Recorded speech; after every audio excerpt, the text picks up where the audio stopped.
এই হিন্দু ভাইটা কি বলছে ভাই, কথাগুলো সবাই মনোযোগ দিয়ে শুনে যান, ভিডিওটাকে সবাই শেয়ার করে দিন। আপনারা মুসলমানকে ঘৃণা করেন তো, ওরা গোমাংস খায় বলে।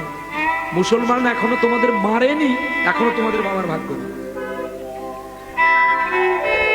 তোমরা প্রতিদিন কীর্তন শুনতে আসো, কীর্তন শোনার আগে দেখবেন ব্রাহ্মণ বৈষ্ণবকে জিজ্ঞাসা করবেন যে ঘটটা তোলা হয়, ওই ঘটটা তোলার সময় একটু দুগ্ধ লাগে, আর সে দুগ্ধটা কিন্তু মায়ের দুগ্ধ নয়, গাভী মাতার দুগ্ধ।